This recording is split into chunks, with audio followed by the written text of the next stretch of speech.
Sasa hivi kuna zoezi la ajira za polisi ambalo vijana wametakiwa kuandika barua za maombi ambao wana sifa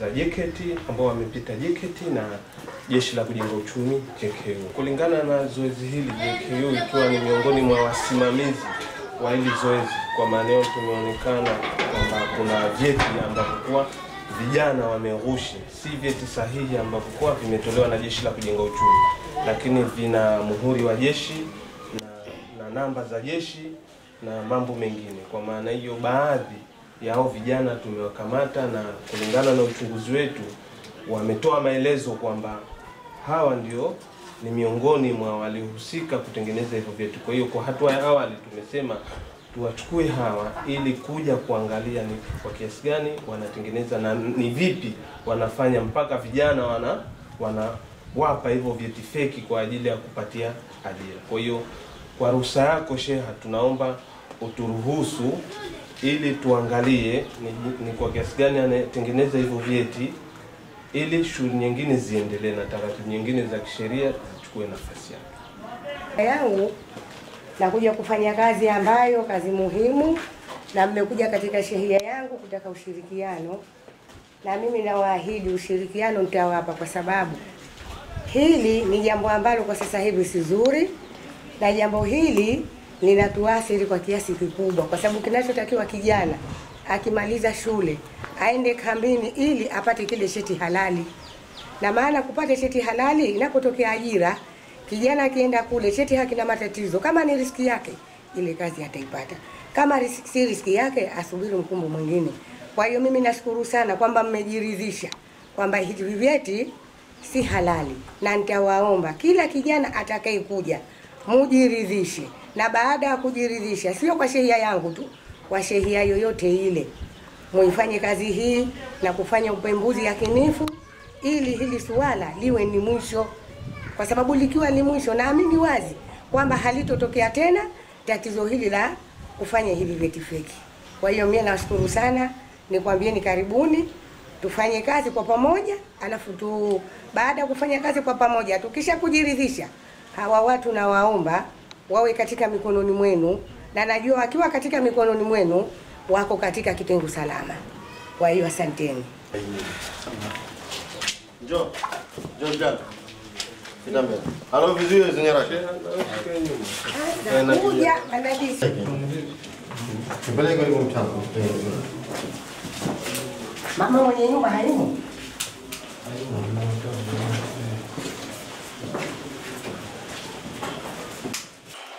Tueleze. Au tufanyie mfano. Hii ndio ofisi yako kwa hatua ya awali ambayo kwa unaitumia kwa ajili ya kutenda. Hautaki kuficha serikali, sawa? Hii mbovu hiyo kumbovu. Hii hapa hizo. Ipi mbovu? Hawajui. Oh, kinambia hawajui. Hawajui. Wewe na makala wengi lazima usijulikane. Itakuwa lazima ndio laptop ulimeficha huko, sio? Inakuwa inakaa. Haya. Umeficha huko. Na laptop hii ambayo wanaitumia kwa ajili ya kuprint, kwa sababu vyeti vina muhuri vile origi wa Jeshi la Kujenga Uchumi. Muhuri uko wapi? muhuri mimi sina. Kwa hiyo wewe ile unasikiliza, wewe uliniambia wakati tunatoka kule, aliniambia jeshi kabisa. Yaani wanatumia muhuri wa jeshi. Kuna muhuri wa kawaida wa JKU, afu kuna muhuri wa moto hapa ambao wanaotumia. Wote ni muhuri fake. Ambao hawa niulize swala kidogo. Huu muhuri wa moto katika ofisi yenu mnautumia? Sisi hivi vitu wote tunavitumia. Sasa tunashangaa kwamba hawa ni raia na hivi vitu wamevipata wapi? Na wamekiri kwamba hivi vitu wanavyo na wanatengeneza. Kwa tunataka watuonyeshe jinsi gani wanatengeneza hivi vitu na tupate resource, na tupate na hizi picha zina uniform, hizi picha na hizi form ziko wapi? Sababu hawa watakuwa na uniform za kijeshi. Tunataka tuzijue hizi uniform za kijeshi wamezipatia wapi na nani kawapa. Kwa hiyo Sheha, hapa ni kwamba mbali na hizo picha, lakini inaonekana kwamba hapa kutakuwa, lakini na mihuri ya jeshi inaonekana kwamba ipo, kwa sababu vyeti vile vimetiwa muhuri halisi wa Jeshi la Kujenga Uchumi, kinyume na taratibu za serikali. Toa mfuko wote.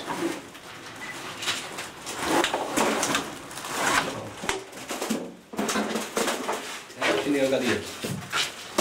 Wale ndio wa kuangalia. Kuwasha mali muwezike.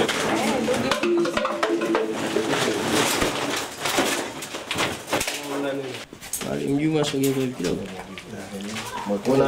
Kuna vyeti vya nini? Vyeti gani hivyo? Hivi ya kuzaliwa na zile kadi za form 3. Ya nani? Yaani unaonesha kimoja. Onyesha kimoja kimoja. Hivi. Hii ni form 3. Hivi? Form 3. Hichi Form 3. hichi cha form 3 Hii form form 4. 4. Hii form 4. Cha nani? Hichi ni cha Msema? Semeni Hai Khamis. Semeni nani? Nani yako?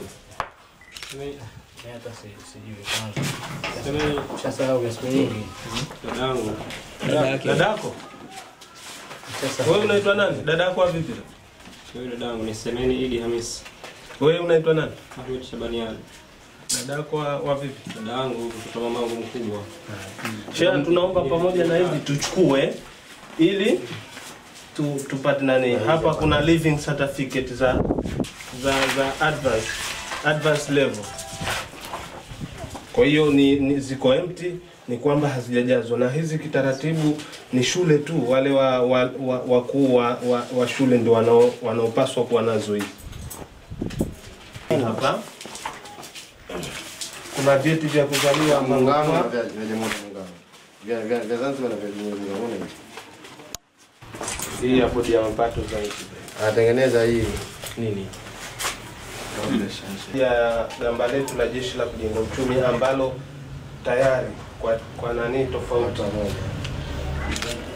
ni hati za ujenzi wa taifa hizi za Jeshi la Kujenga Uchumi ambazo bado hazijawekwa muhuri na picha. Kwa maana hiyo zinasubiri picha na muhuri ili ziweze kutumika. Kwa hiyo nikitoa mali hizo zeke mbali, moja katuonyeshe demo.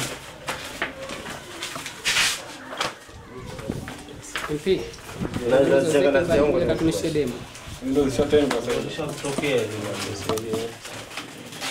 kuna police driving school, kwa maana hiyo mbali na hivyo, lakini kuna police driving school. Hichi ni cheti cha jeshi la polisi cha nionyeshe mwenyewe. Hiyo haijafanya. Tulia. Suleiman Zubair Khamis. Onyesha hiyo. Ni Zanzibar Police College. Kwa hiyo pia kuna Kuna polisi.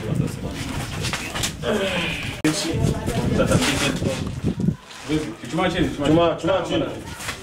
Kaa kitako chini usije kaumia. kuna vyeti hivi Na form 4. Mbao pia vyeti na vya form 4, kuna vyeti vya form 6 hapa. cha form 6. Hichi hapa ni advanced certificate secondary education. Na mtu kampigia shida kidire yeye. Sawa. Sasa wewe unatuunganisha vichwa. Mimi wangu wa sheria huyo. Kapigwa huko. Ndio hiyo moja eti. Wanamtumia. Diploma. Basi mimi nisingekuja alikuwa namtumia. Nakwambia anakuja. Kana mtano nachukulia hizo data.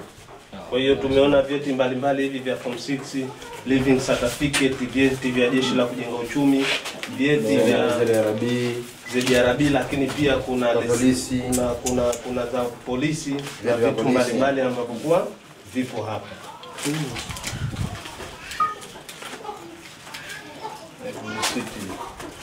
Kuna vyeti hivi vya viko 19 vipo kwa vitu vya kuna certificate of COVID-19 10 system. Kwa hiyo nazo pia anatengeneza kuonyesha kwamba mtu hana coronavirus. Kwa vizuri kabisa.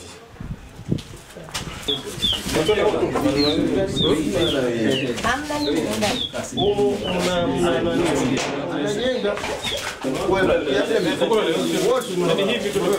Hivyo vyote ndio kana. Au vyote tiamu vyote. hebu mchukue sheha na Vyote zinaenda kusema kuchukua fomu zima yote tunachukua. yuko wapi yule mzee? Pita huku. Pita. Hizi nini hizi? Hivi kitu gani? Hivi vitu gani? Hati za nini?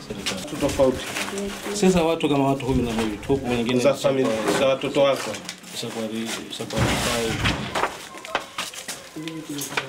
Hivi vyeti vya kuzaliwa, hivi school living certificate. Kwa hiyo kuna advance certificate. Hizi ni school living advance, hizi za form 5 form 6.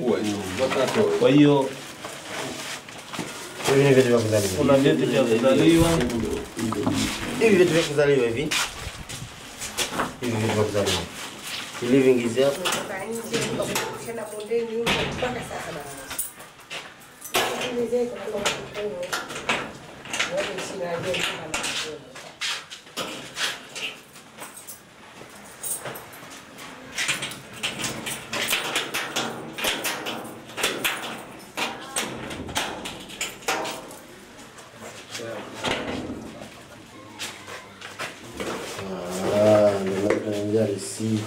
Hamna. Hizi zinatumika kwa ajili ya Hizi ndizo kweli. Leo mheshimiwa shehe. sisi. Kuna kama maandishi fulani. Hapo nakwambia sisi usifanye watoto wadogo rafiki yangu. Hizi anasema za mzee. Unaona rafiki yangu unaanza nani? Kumbe wewe ni Mungu eh? Cha inji. Tarehe kutoka kwa. Kwa hiyo na hizi hapa hizi mnatengenezea kwa ajili kutoka serikalini.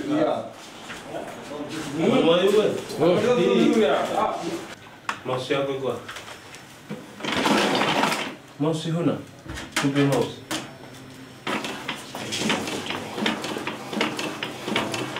Sasa hivi inavuta.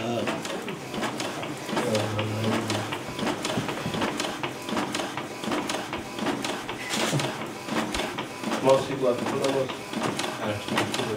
Iko hapo. Ndio keyboard.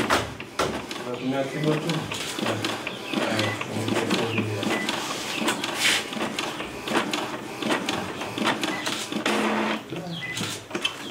Hizi vitu nyekundu zile ni rangi tu, ni rangi tu ile. Ile hebu tazama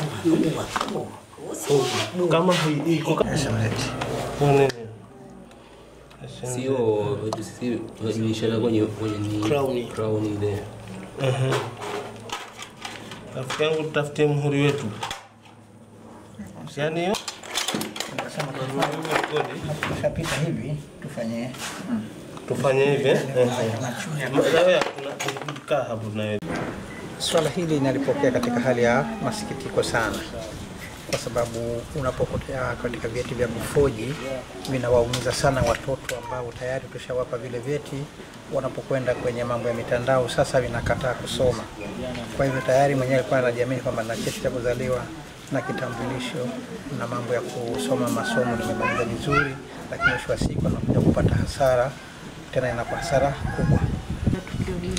Jamii kwa sasa, iwe kitambulisho, iwe cheti cha kuzaliwa, fuateni njia zilizokuwa za halali.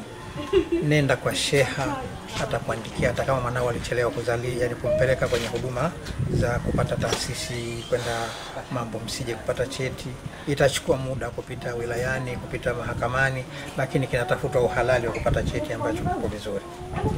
Kuhusiana na vyeti vya kuzaliwa, kama nilivyoripoti mwanzo, bado hili ni tatizo. Wakati tunafanya dodoso ndani ya shehia Mwanakorekwe, ni tatizo. Watu wengi walikosa vyeti vya kuzaliwa.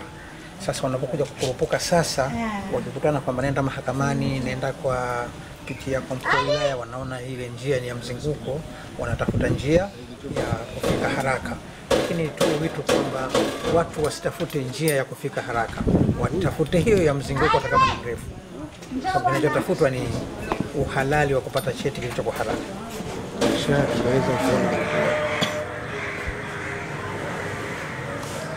Mwalimu wewe hicho kibati cha rangi nacho nikichukua. Hapa tunapojifanya ende. Story endelee ya rasmi. Na pamoja na vyeti vya akademi na pia vyeti vya chekini. Mheshimiwa Mkuu wa Mkoa juzi na kamata vyeti vingi. Sasa hilo litanipa wasiwasi. nikasema hapa tutapeleka watu ambao hawana sifa. Nikaagiza vijana wangu tufanyie kazi hili swala, nikamwambia atakupeni hii sosi. Vijana wale wakaingia mitaani kufanya kazi. Mheshimiwa Mkuu wa Mkoa, leo tumepata taarifa kuwa kuna watu au ambao wanafanya kazi ambazo sio halali, wana print vyeti feki.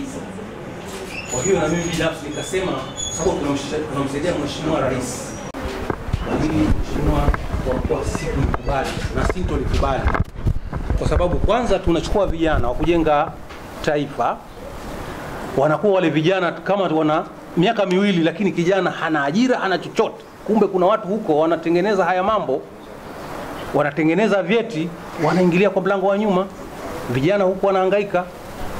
Wewe Mheshimiwa Mkuu wa Mkoa, nimekuita ili nawe ujionee hali halisi iliyo. Kwa kweli tunakokwenda taifa letu litaangamia kwa kulea ubovu ambao ulikuwepo. Kwa hiyo nimekuita ulitolee tamko mwenyewe au vijana, na RCO nafikiri umemwagiza aje, nimeshampa briefing ya issue. Kwa hiyo uione hali halisi ilivyo. Kwa kweli vyeti feki nje ni vingi. Karibu sana Mheshimiwa Mkuu. Nikushukuru. 40 tulifika maeneo ya Kwarara kwa ajili ya kwenda kumkamata bwana Shabani Ali Spenda. Lakini kabla ya hapo tulimkamata kazi wa Mtoni, ana miaka 21. Huyu ni naibu sheha wa jimbo nini sheria Mtoni, na ametuhakikishia kwamba anajua saini nyingi sana za viongozi, kwa sababu tumejaribu kumpa karatasi kati ya saini, tukimwambia saini ya mheshimiwa fulani anatia, saini ya nani anatia, saini ya nani anatia. Na ana vitu vingi sana tu ambavyo vinapunguza kuleta maendeleo katika serikali. Kwa historia yako umeshapata watu wangapi sasa hivi kama hiyo?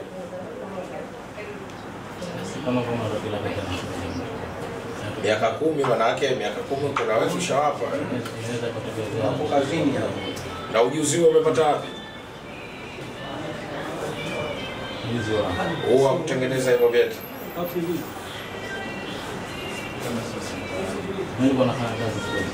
Unafanya kazi press? Press polisi. Press ESMZ. Press ipi? Ya binafsi. Wapi? Shaka sema bana, usinifiche fiche mimi. Ilikuwa zamani kule Ngome Kongo ya binafsi. Kwa hiyo taaluma wa kutia hizo saini umesomea wapi?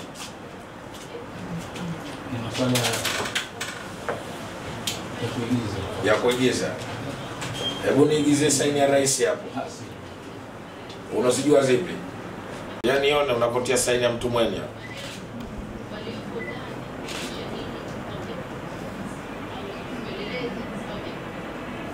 Kana unazo saini za mtu mwenye hapo? Mashine na hivi vyeti vingi katika hivi ipo katika nyumba za Kwarara. Kwa hiyo mihuri yote hii tumeikamata katika nyumba yake ya Mwanakwerekwe, na baadhi ya vyeti vile, lakini vyeti kwa asilimia kubwa hivi huku na vingine hivyo huko tumevikamata katika nyumba yake ya Kwarara. Hebu nione hivyo vyeti huko. Subject na vijajazwa matokeo. Wanatengenezwa kabisa hivyo, yeye anakuja kujaza matokeo. Na katika hivi baadhi ya oriji vipo. Mpaka vyeti vya ndoa anahusu. Pia vipo. Mpaka maganda haya ndio. Lakini kliniki. Vyeti vya chuo cha Karume imeshajazwa. Ina security. Sasa inaonekana anachukua sample. Ondari anaiga mpaka za kinandani chako.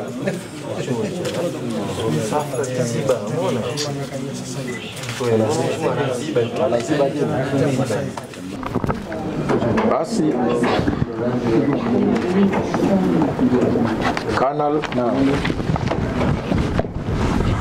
Kanal Daima, RCO na makamanda nyote mliopo, kamanda waandamizi, maafisa wakubwa na wadogo, pamoja na wapiganaji wetu wote, waandishi wa habari,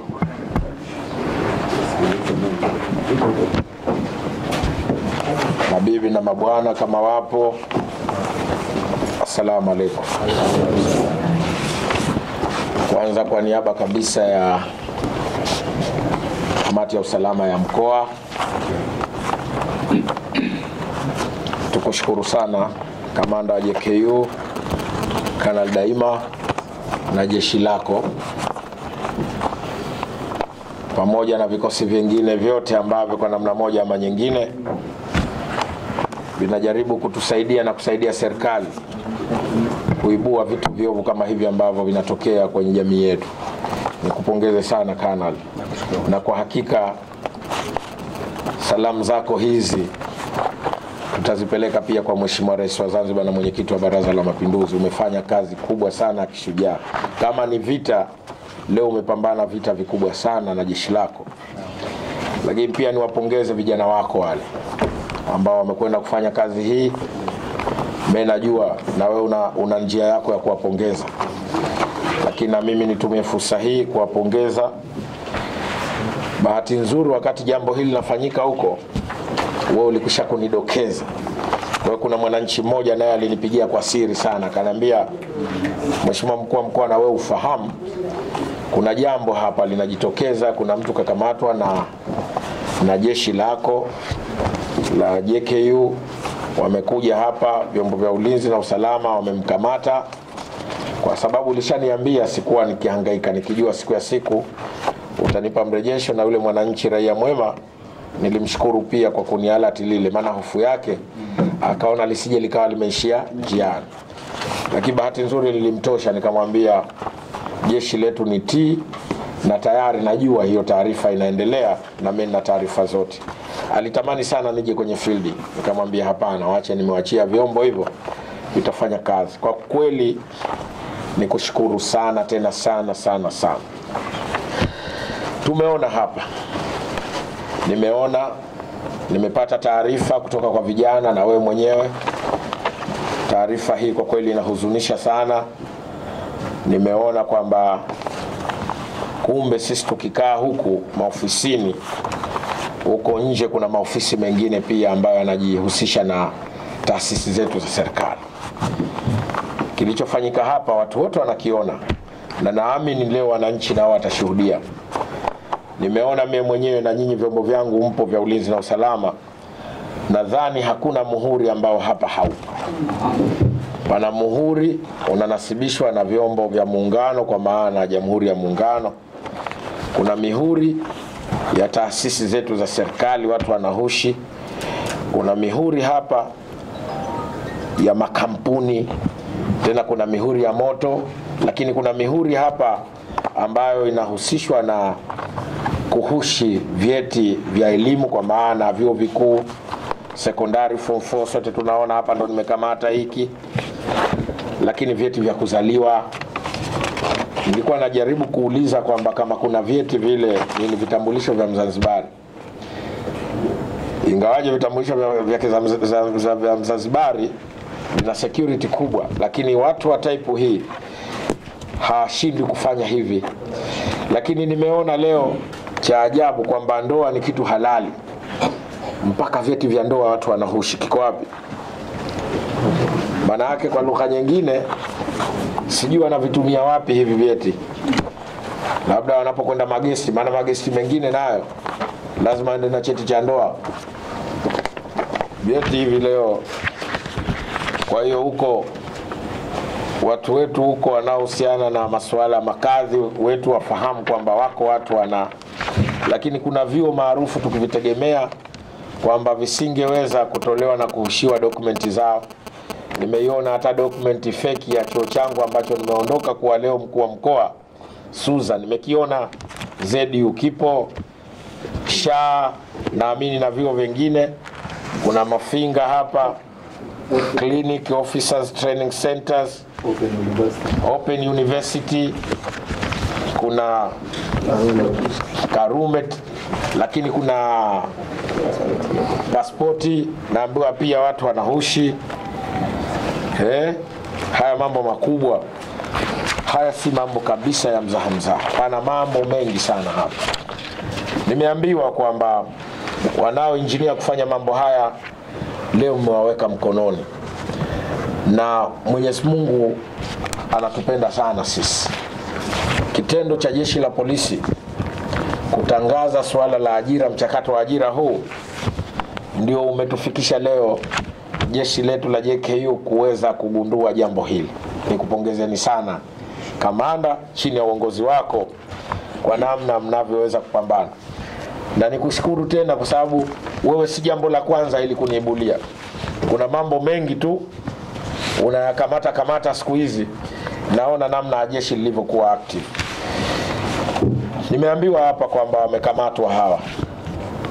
Na kitendo cha kufanya wewe kujiandaa, ambacho hata na mimi ulinijiulisha kwamba mkuu wa mkoa, mimi pamoja na kuwa taarifa hizi za usaili wa jeshi hili bado umezuiwa, nimeona kuna umuhimu wa mimi mwenyewe kuanza kufanya mchakato ili kupata uhalali wa vyeti. Niseme na huu ndio unaonyesha ukomavu wako wa wanajeshi na uaskari, kwamba kuna vitu vya ziada ambavyo umeanza kuvifikiria. Maana yake wito wangu na vyombo vingine navyo vitaanza kufanya jambo hili. Na naamini kama vimeanza kufanya kimya, basi hii ndiyo hali ambayo ipo. Nikushukuru kwa namna moja ama nyingine kuanza kuwaona hawa watu ambao, maana wako watu ambao tuliwataka waje hapa, hata kama wamemaliza JKU lazima barua hizi zipite hapa. Tushukuru sana IGP, jeshi la polisi kuja na mfumo huu kwamba aliyemaliza JKT apeleke taarifa zake kwa IGP kuomba, lakini lazima zipitie kwenye kambi ambayo amemalizia mafunzo. Leo isingekuwa haya, maana yake tusingeyaona haya. Bila shaka kujiridhisha kwetu kumesaidia sana. Tumeanza kuona sasa umuhimu wa jeshi kutanua wigo mpana katika security yake. Maana vingetoka vyeti hivi, maana yake tungepata aibu sisi wenyewe. Lakini tumeona viongozi mbalimbali saini zetu sasa zinaigwa. Tuwe makini. Yale mambo ya kuandika saini ukaeka S na H tu, wako watu ambao wanaweza kuiga. Tumeona. Kwa kweli ni mambo ya kuhuzunisha sana. Ametuambia bwana huyu, nimeambiwa hapa watu wawili wale walokamatwa, mmoja ni dalali na naambiwa kwamba yeye ni naibu sheha wa Mtono.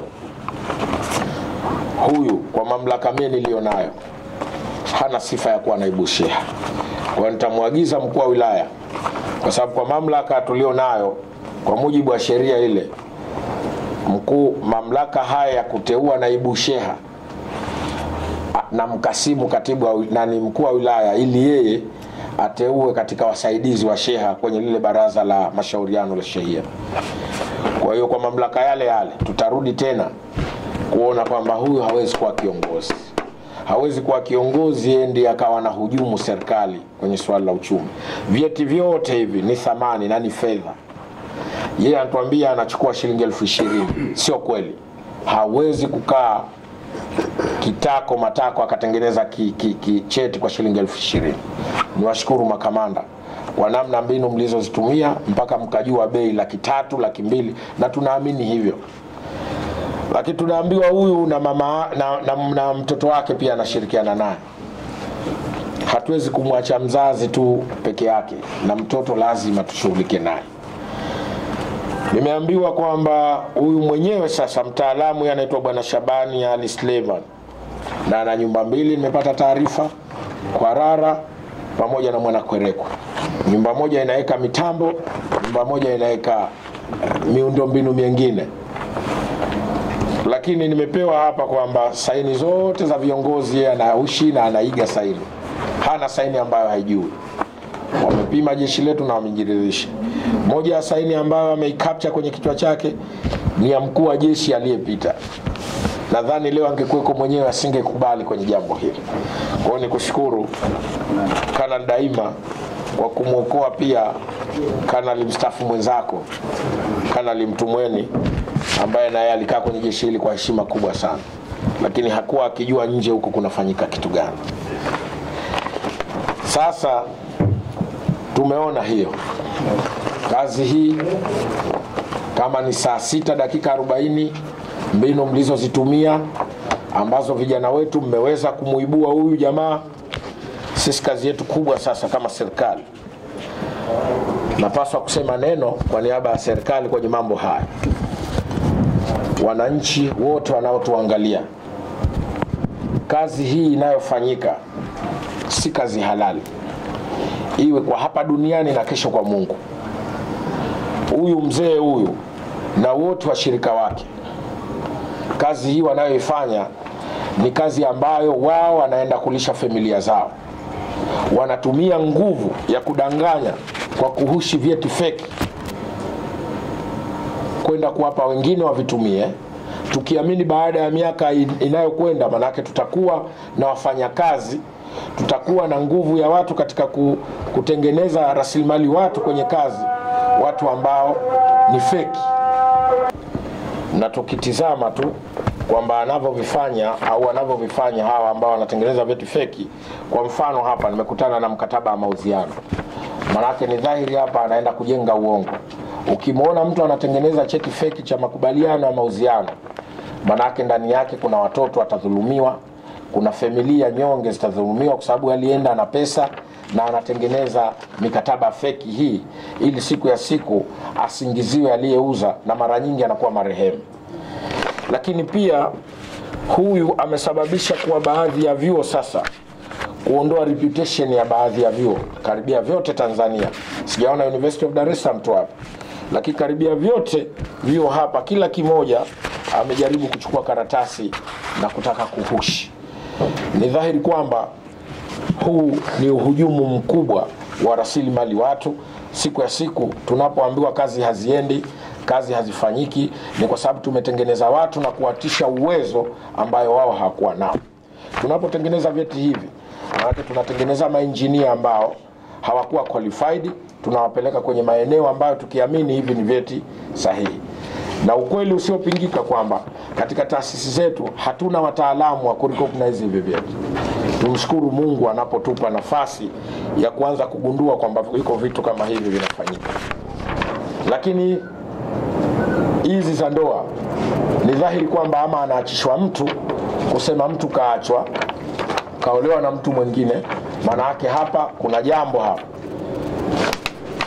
Lakini tukija kwenye vyuo na maeneo mengine mbalimbali ya taasisi za serikali, na vyeti ambavyo hakuna cheti ambacho hakuna, lakini tunaona kabisa risiti zinazotolewa. Sisi tukisema watu wakusanye kodi, tumeona risiti za TRA, ZRB, risiti nyingine za serikali zote. Huu ni uhujumu uchumi wa moja kwa moja. COVID-19, leo tunapambana na vita ya maradhi haya, ya kuona sasa tunapambana na COVID-19 kuhakikisha kwamba kila mmoja na kila leo viongozi wetu wamekuwa wakipambana, tujichanje, tutumie precaution mbalimbali. Lakini leo yuko mtu ambaye yuko tayari awaumize ndugu zake ili tu kwa sababu yapate pesa, kwamba atakapotengeneza hii weza mtu ana athari au hana, yeye tayari kwake pesa ameweka mbele. Lakini kuna mihuri hapa ya serikali kama nilivyotangulia kusema. Yote haya tukiangalia kwa ufupi ni pesa nyingi sana za serikali ambazo pengine zingepatikana mtu angefuata utaratibu. Sasa sina sababu ya kutokuwapongeza makamanda. Kazi kubwa hii ya uzalendo mlioifanya ni kazi kubwa, siwezi kumaliza vyeti vyote, kwa sababu huyu jamaa kama mlivyosema na mwenyewe alivyosema kwamba amefanya kazi hii chini ya miaka 10. Miaka 10, kategori ya vyeti mbalimbali. Hakuna cheti ambacho hakipo hapa.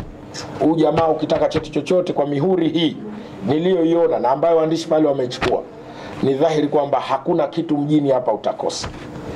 Sasa nachoweza kukisema leo, kama nikiwa mwenyekiti wa kamati ya usalama ya mkoa huu wa mjini, na siku zote tunasema mjini pana mambo, leo nyote wananchi mtashuhudia mambo haya yanayofanyika mjini. Bado tunatoa wito kwa wananchi, riski lazima tutafute za halali. Huwezi kuwa wewe baba wa familia halafu wewe unapeleka haramu kwenye nyumba na familia nyingine, lakini pia unakuwa wewe ni sababu ya kulisha haramu kwa baadhi ya watu ambao wanatumia vyeti feki katika kujipatia kipato kwenye maeneo mbalimbali. Tunataka kuonyesha wazi kwamba tumechukizwa na jambo hili serikali, na niseme kama mwenyekiti wa kamati ya usalama ya mkoa, lakini kwa niaba ya serikali ya Mapinduzi ya Zanzibar, jambo hili limetuchukiza na ni jambo ambalo tutalichukulia hatua kama inavyotakiwa kwa mujibu wa sheria. Nitoe maagizo kwa RPC, najua wakilishi wake wapo, OCD nimekuona umefika, pamoja na makamanda nyote. Watu hawa ambao leo tumewashikilia, kamanda JKU ni kushukuru pamoja na wenzako wote, na hivi vyote hivi tuhakikishe watu hawa tunawapeleka kwenye vyombo vya kisheria na wanashtakiwa kwa mujibu wa sheria na katiba ya nchi yetu. Nyinyi wataalamu, OCD hapa, wewe mtaalamu mwana sheria, unajua kabisa, na wewe hapa ndo unamwakilisha RPC, unajua kabisa hii ni criminal offense. Na kama ni criminal offense, maana yake mtu huyu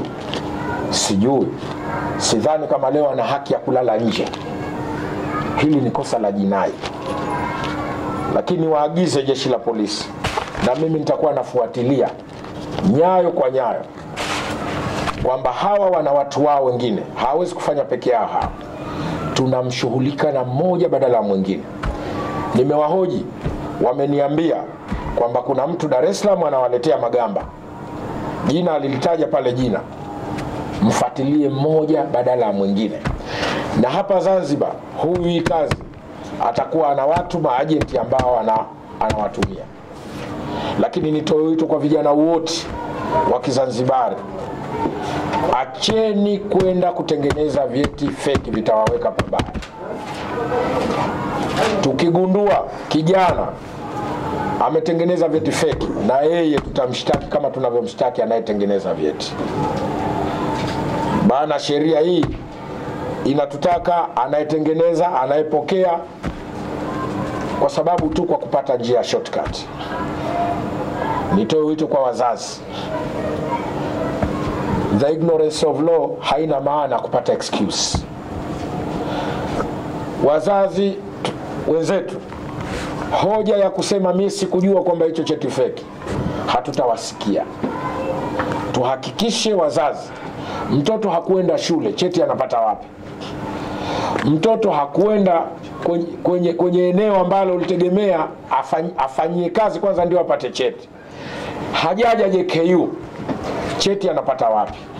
Hajaenda JKT, cheti anapata wapi? Hakumaliza form 4, cheti anapata wapi? Hakumaliza form 2, cheti anapata wapi?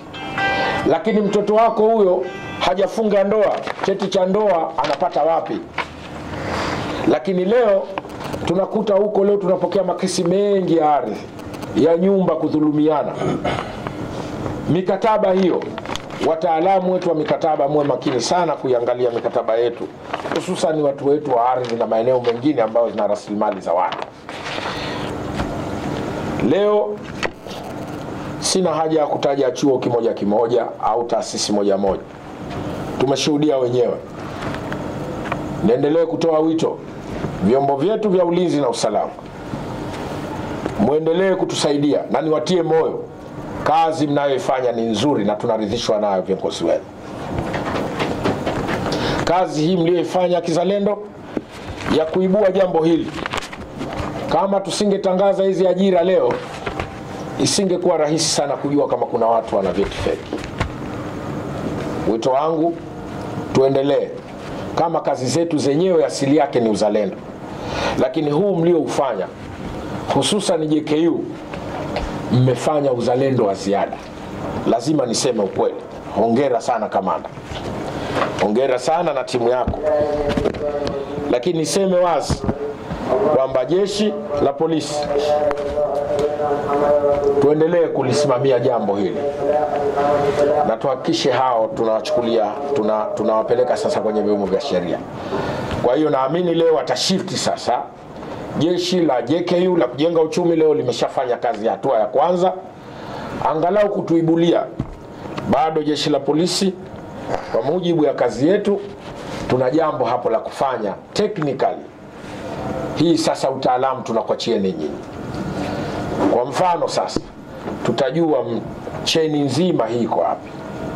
Tunaamini huyu kama nilivyosema kuna na wenzake. Basi tuhakikishe wote tumewatia mkononi. Na ikiwezekana niseme kabisa hapa, hata kama tutagundua cheni hii ina kiongozi, waidha yupo kwenye madaraka au ametoka kwenye madaraka, naomba mumshughulikie. Na mimi kama kiongozi wenu nitasimama na nyinyi. Na naomba wala msitishwe kwenye jambo hili. Uzalendo wenu huu uendelee pale pale. Tuhakikishe hata kama anatajwa mkuu wa mkoa wa Mjini Magharibi, basi naye achanganywe kwenye jambo hili. Iwe mimi au awe mwingine yoyote. Hatuwezi kuenda tukawa tunaishi kwenye mazingira kama haya kuriski maisha ya vijana wetu. Hivi mathalan kimetengezwa cheti engineer huyu wa electrical, amesoma tu uko nje, na umeme tunavyojua huu, tukaamini kwamba kwa cheti chake anaweza kuqualify kwenye labda kwenye majiga wati ya umeme, alafu tunampeleka huyu. Tukiua manake tutakuwa tumesababisha nini? Nani amesababisha mtu huyo afa? Amejisababisha mwenyewe, lakini na wale ambao wamehushi mambo haya. Kwa hiyo niseme kwamba maagizo haya niliyoyatoa hapa nikiwa mwenyekiti wa kamati ya usalama ya mkoa wa Mjini Magharibi, baada ya kuwapa pongezi jeshi letu kwa kufanya kazi hii na jeshi letu la polisi, kwa sababu najua mnasaidiana kwenye mambo haya. Basi sasa hatua iliyobaki RPC Mjini kupitia nyinyi wasaidizi wake ambao wamekuleteni hapa mwakilishe, sasa muanze kuchukua hatua na tuone step kwa step hatimaye wanapelekwa mahakamani hawa kwa kushtakiwa. Tukifanya hivyo tutakuwa tumetimiza wajibu wetu. Vifaa vyote ambavyo alikuwa anavitumia pamoja na vyeti hivi vinatosha kuwa ushahidi. Sina uhakika kama anaweza kurejea tena na saini zetu hizi ambazo ameweza kuhushi. Lakini tumshukuru sana kamanda hapa kwamba angalau ametusaidia, kumbe saini zetu viongozi zinahushiwa huko. Basi pia tumeamka kwamba kumbe kuna jambo la kufanya kwa jambo hili. Na sasa pia jamii, kila cheti kinacholetwa kwenye taasisi hiyo ya private hiyo ya serikali, leo manake tunaamshwa kwamba kuna jambo la kufanya kujiridhisha kwenye vyeti hivi. Na ndio maana vyeti vinatakiwa kupelekwa mahakamani pale kujiridhisha kwenye sehemu ile ya mahakama. Basi nimalizie kwa kusema kwamba jambo hili sasa kamanda daima kwa utaratibu ule ambao mmeanza, basi nyinyi maaskari mnajua namna ya kudelegate sasa kutoka kwenu nyinyi kwenda kwa jeshi la polisi. Na hili naomba nisisitize sana, kamanda RPC kwa wasaidizi wake, mausidi wangu na waamini sana, pamoja na RPC. Na ndio maana hata juzi alikuja IGP, nilideclare hilo wazi kwenye jambo hili. Kamanda, naomba sana mtakao waachia muhakikishe trust zao au trust zetu kwao, na nyinyi ikiwa viongozi wao, hapana pahali tena pataletwa ubabaishaji. Tunakuachieni jambo hili tukiamini hata wale wanaotufuata, kwa maana wale wa chini, mara nyingi wao vijana wetu hawa ndio wanakuwa wanaleta shida sana. Nyinyi viongozi wao mko sawa, lakini vijana hawa wanaweza wakaleta shida. Sio wote, naweka sawa hilo, sio wote. Lakini nataka jambo hili kama tulivyolifanya la nyaya zile la uhujumu uchumi ambalo tumekwenda nalo vizuri, na jambo hili nalo tuende nalo vizuri. Kwa hiyo OCD pamoja na makamanda wako, wasaidizi wako ambao mmekuja kwa niaba ya RPC, sasa jambo hili tulikabidhi sasa kwa jeshi la polisi ili tuone jeshi sasa linafanya uadilifu wake, na hatimaye sasa tunalipeleka mahakamani. Thanks God, mkoa wangu huu, OCD wangu mwanasheria, lakini makamanda wangu wengi wanasheria, mnajua namna ya kulitengeneza jambo hili. Tuhakikishe hili tunaonyesha mfano wa kukomesha mambo haya. Haiwezekani watu tumekaa miaka mitatu mashule humo tunachezea masapu, wengine huko vijana watu wanaripiti lakini hatimaye wanamaliza kwa shida, alafu anakuja mtu tu siku moja anatengeneza cheti kinakuwa cheti halali. Watu wanakuja hapa wanahenyeka. Mimi mkuu wenu wa mkoa hapa nimelala Bambi kule Kuruta One, chapa kazi mwaka mzima sirudi mjini. Kwenda hapa na kamanda Haji Mtumwa, yuko hapa Haji Mtumwa. Huyo hapa. Tunakuja hapa tunaambiwa ruka juu mpaka arudi kule afande, wewe hujashuka chini. Alafu leo mtu anakuja hapa anapata cheti kirahisi namna hii. Haiwezekani. Lazima tuyakomeshe mambo haya. Niwashukuru tena.